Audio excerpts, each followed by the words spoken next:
നമസ്കാരം. അടുത്ത നാൾ ആയില്യമാണ്. ആയില്യ നക്ഷത്രക്കാർക്ക് 2025 പൊതുവെ സമാധാനം സ്വസ്ഥതയും മാത്രമേ ഉണ്ടാവുള്ളൂ. 2024 അങ്ങനെ തന്നെയാണ്.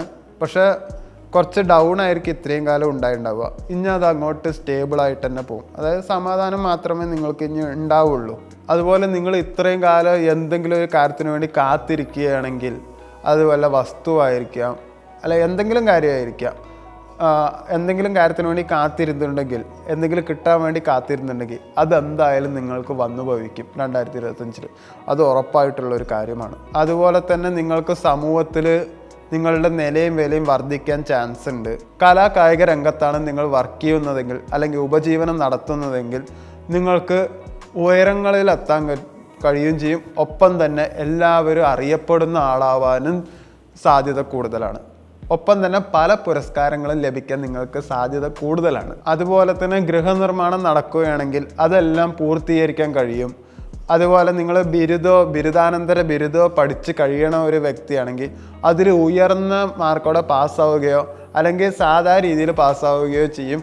എന്തായാലും തോറ്റുപോവില്ല, അത് ഉറപ്പായിട്ടുള്ള കാര്യമാണ്. അതുപോലെ തന്നെ അധികം കാലതാമസം ഇല്ലാണ്ട് തന്നെ നിങ്ങൾക്ക് എത്രയും പെട്ടെന്ന് തന്നെ ജോലിയിൽ പ്രവേശിക്കാൻ നിങ്ങൾക്ക് സാധിക്കുന്നതാണ്. തന്നെ ഈ വർഷത്തെ ശനി മാറ്റം നിങ്ങൾക്ക് നല്ല ഗുണം തന്നെ ചെയ്യുള്ളൂ. പക്ഷേ രാഹു മാറ്റം നിങ്ങൾക്ക് ആരോഗ്യപരമായിട്ടും സാമ്പത്തികമായിട്ടും നല്ല പ്രശ്നങ്ങൾ എപ്പോഴും ഉണ്ടാക്കും. രാഹു മാറ്റം തന്നെ കാര്യങ്ങൾ വിഘ്നം വരാനും സാധ്യത വളരെ കൂടുതലാണ്.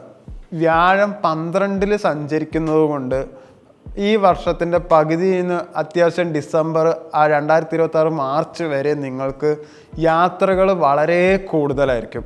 യാത്രകൾ നിങ്ങൾക്ക് മുടക്കാൻ പറ്റാത്ത കാര്യമായതുകൊണ്ട് തന്നെ ആരോഗ്യ പ്രശ്നങ്ങൾ എന്തായാലും നിങ്ങൾക്ക് ഉണ്ടാവും.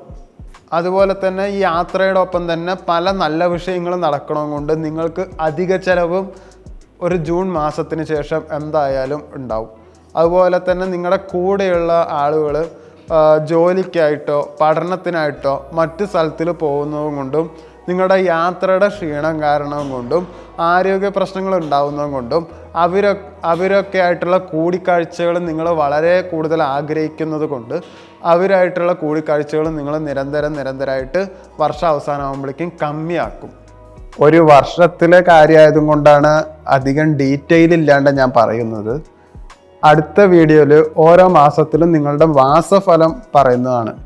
അപ്പോൾ അതിൽ ഒരു മാസത്തിൽ എന്തൊക്കെ നടക്കുന്നുള്ളത് ഞാൻ ഡീറ്റെയിൽ ആയിട്ട് പറയുന്നതാണ്. ഞാൻ ബേസിക്കലി ഒരു സൈക്കോളജിസ്റ്റാണ്. അപ്പോൾ ഞാനിവിടെ വേറൊരു ചാനലിൽ ഡാർക്ക് സൈക്കോളജിനെ പറ്റിയിട്ട് പറഞ്ഞും കൊടുക്കുന്നുണ്ട്. പക്ഷെ ഞാൻ ഒരു ആസ്ട്രോളജർ ആണോ എന്ന് ചോദിച്ചാൽ ഞാനൊരു പ്രൊഫഷണൽ ആസ്ട്രോളജർ അല്ല. ഞാൻ കുറേ ആസ്ട്രോൻ്റെ പുസ്തകം വായിച്ചതും കേട്ടറിവും ഞാൻ എൻ്റെ പേഴ്സണൽ ആവശ്യത്തിനാണ് യൂസ് ചെയ്തത്. അതുപോലെ എൻ്റെ ഫാമിലി, ഫ്രണ്ട്സ് അങ്ങനെയുള്ളവർക്കൊക്കെ ഞാൻ പറഞ്ഞു കൊടുക്കുകയായിരുന്നു.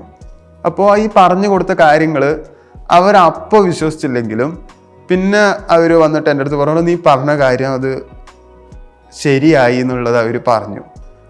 അപ്പോഴാണ് നീ ഇത് യൂട്യൂബിൽ വീഡിയോ ചെയ്തുകൂടെ എന്ന് അവർ റെക്കമെൻഡ് ചെയ്യാൻ തുടങ്ങി. അങ്ങനെയാണെങ്കിൽ ഈ ഓരോരുത്തർക്ക് പറഞ്ഞു കൊടുക്കുന്നതിന് പകരം എല്ലാവർക്കും വീഡിയോ ലിങ്ക് അയച്ചു കൊടുക്കാമെന്ന് ഞാനും കരുതി. പിന്നെ കൂടുതൽ ഡീറ്റെയിലിംഗ് വേണ്ടവർ മാത്രം വിളിച്ചാൽ മതി എന്നുള്ളത് ഒരു തീരുമാനത്തിൽ ഞാൻ എത്താൻ തുടങ്ങി. അങ്ങനെയാണ് ഞാനിപ്പോൾ ഈ വീഡിയോ ചെയ്യാൻ തുടങ്ങുന്നത്.